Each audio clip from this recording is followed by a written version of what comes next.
কুষ্টিয়ায় পদ্মা নদীতে পানি বৃদ্ধির সাথে সাথে দেখা দিয়েছে তীব্র নদী ভাঙন। এতে নদী গর্ভে বিলীন হচ্ছে ফসলি জমি। হুমকির মুখে রয়েছে বসতভিটা সহ বিভিন্ন স্থাপনা।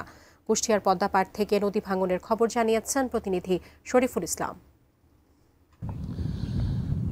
কয়েকদিনের টানা বৃষ্টি এবং উজান থেকে নেমে আসার পানিতে পদ্মা নদীতে পানি বৃদ্ধির ফলে পদ্মার ভাঙন তীব্র আকার ধারণ করেছে। কুষ্টিয়ার বিশেষ করে ভেড়ামারা 12 মাইল এলাকায় 6 কিলোমিটার এলাকা জুড়ে ব্যাপক ভাঙন শুরু হয়েছে। ইতিমধ্যেই এই অঞ্চলের যারা বসবাসরত 4টি গ্রামের আবাদি ফসলি জমি নদীগর্ভে বিলীন হয়েছে।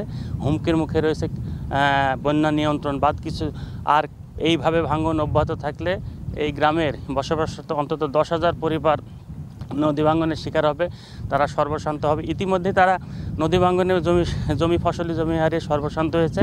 তাদের দাবি এই যে নতুন করে ভাঙন সৃষ্টি হয়েছে 6 কিলোমিটার এলাকা জুড়ে, এই ভাঙন রোধে যদি প্রয়োজনীয় দ্রুত পদক্ষেপ না নেওয়া হয় তারা তাহলে এই ভাঙনের কবলে পড়বে এবং তারা সহায় সম্বল হারিয়ে একেবারে নিঃস্ব অবস্থায় রয়েবে, এমনটি জানিয়েছেন। আমরা কথা বলেছি এখানকার যারা বসবাসরত সাধারণ মানুষ, তাদের সাথে কথা বলেছি। কুষ্টিয়া পানি উন্নয়ন বোর্ডের নির্বাহী প্রকৌশলী রাশিদুর রহমান তিনি জানিয়েছেন আসলে ভাঙন রোধে তাদের প্রকল্প চলমান রয়েছে। নতুন করে যে 6 কিলোমিটার এলাকা ভাঙন শুরু হয়েছে সেই ভাঙন রোধের বিষয়েও সংশ্লিষ্ট ঊর্ধ্বতন কর্তৃপক্ষকে জানানো হয়েছে। সেখান থেকে হয়তো বরাদ্দ পেলে ভাঙন রোধে স্থায়ী ব্যবস্থা গ্রহণ করা হবে, এমনটি জানিয়েছেন আমাকে। তো সর্বোপরি এই অঞ্চলের ভাঙন রোধে মানুষকে বাঁচাতে হলে দ্রুত এই ভাঙন রোধে ব্যবস্থা নিতে হবে, এমনটি দাবি এলাকার মানুষের। এই ছিল কুষ্টিয়া থেকে পদ্মার ভাঙন নিয়ে সর্বশেষ খবর।